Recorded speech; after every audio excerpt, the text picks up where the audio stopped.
Bukit itu menangis, menimbun satu keluarga. Karya Denny J.A. Musibah banjir besar di Sumatera bulan November 2025 telah menelan lebih dari 850 nyawa. Ini kisah bukit yang longsor, yang menimbun satu keluarga. Aku adalah bukit yang sangat tua, jauh lebih tua dari riwayat semua keluarga yang pernah berteduh di bawah kakiku. Dulu kita tumbuh tidak ada menjadi tayang doa yang tidak pernah panjang menahanku seperti tangan-tangan para guru yang menjaga dunia tetap seimbang. Warga desa memetik sedikit, menebang satu pohon, lalu dua pohon untuk kayu dapur, untuk membangun rumah kecil, untuk menghangatkan malam mereka. Aku tidak pernah marah. Aku tahu mereka menebang dengan hormat, seperti anak meminta kepada ibunya dengan suara pelan. Mereka memotong, tapi juga menanam. Mereka mengambil, tapi juga merawat. Aku tetap merasa dicintai. Tapi mereka berbeda. Gergaji tak lagi diayunkan oleh taman desa. Mesin besar datang entah dari mana. Suara logamnya dingin tanpa nurani. Perusahaan itu naik ke punggungku menjadi pasukan yang lapar, melanjangiku sampai ke pundak. Setiap pohon yang tumbang menjadi angka dalam laporan laba, menjadi jembatan menuju rekening mereka, bukan menuju kehidupan. Akar-akar penjagaku dicabut, bukan oleh orang yang merawatku, melainkan oleh mereka yang bahkan tak tahu nama desaku. Para pekerja berseragam mengiris tubuhku seperti mengiris kue ulang tahun. Namun tak ada doa, tak ada permisi, tak ada terima kasih.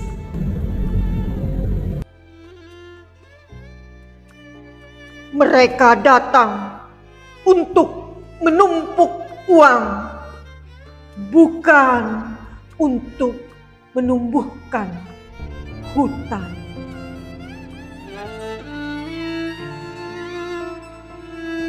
Dan ketika setengah tubuhku botak dan kerontang, mereka pergi, meninggalkan aku sendirian di hadapan badai yang semakin ganas. Pada malam itu, hujan turun dengan deras yang mengguncang langit, yang mengetuk luka-luka lamaku yang tak sempat sembuh.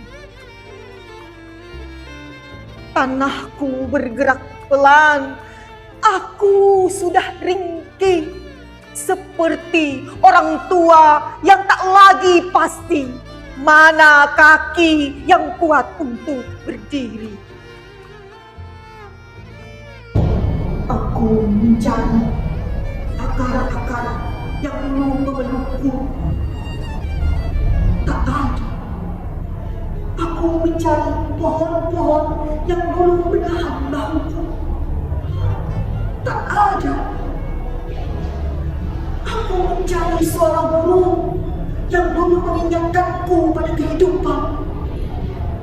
Tak ada.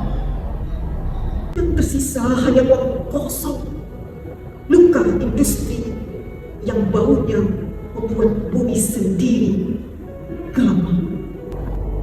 Tubuhku pun menyerah, patah, runtuh, pecah. Bukan karena aku ingin, tapi karena aku tak lagi sanggup. Di bawah tubuhku, sebuah mobil putih kecil berhenti hanya untuk istirahat. Di dalamnya ada keluarga sedang menutup hari panjang dengan tawa kecil yang lembut.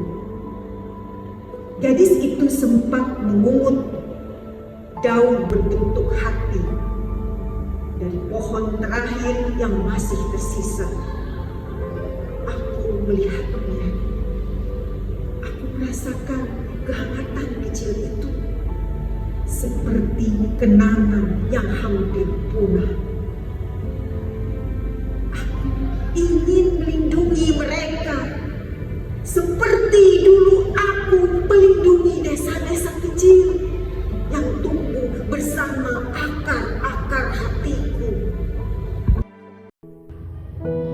Tapi ketika tubuhku mulai bergeser, aku tak lagi punya penyangga. Tanah kehilangan kesabarannya, gravitasi menarik air mataku. Dalam satu yang membuat langit tercekat.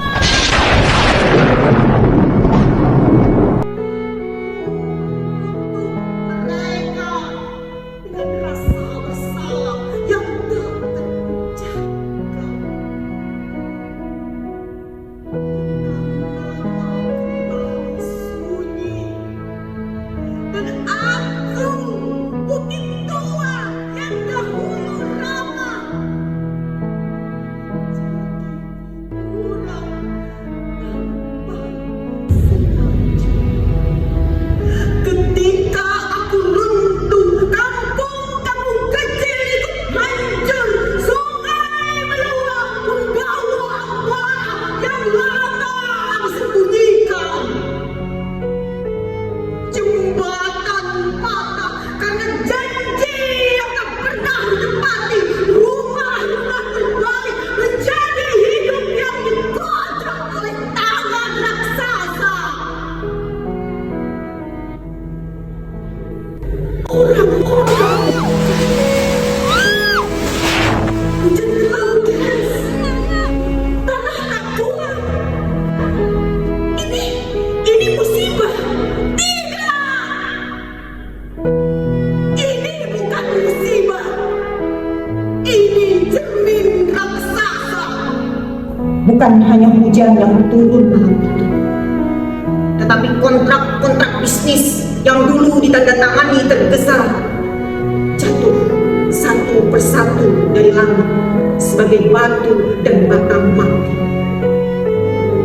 Di balik setiap meter tanah yang melorot, ada tanda tangan yang menjelma longsor, ada stempel yang berubah menjadi arus banjir, menelan nama-nama di kartu keluarga.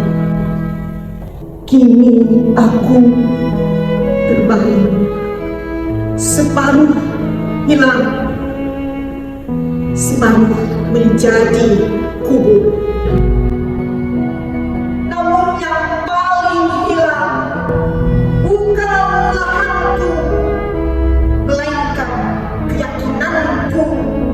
manusia masih mampu membedakan kebutuhan dari keserakahan. Warga desa menyebangku dengan cinta, dengan hormat, dengan seimbang. Aku sanggup sembuh, tapi perusahaan menyebangku dengan ambisi, dengan ketamakan, dengan gelap mata. Aku tidak pernah bisa pulih. Di kota jauh, di ruang rapat ber-AC, di sebuah perusahaan metropolitan, angka-angka tumbuh di layar seperti hutan palsu. Grafik keuangan naik, itu sesungguhnya peta jenazah. Tiap garis hijau adalah pisang yang disamarkan. Di dalam rekening mereka ada lumpur di antara gigi, ada napas terakhir yang dipadatkan menjadi bonus akhir tahun. Belajarlah bahwa pohon bukan hanya kayu, ia saudaramu sendiri, tulang dunia. Bahwa hutan bukan lahan kosong, ia keluargamu sendiri, jantung yang berdetak untuk semua makhluk.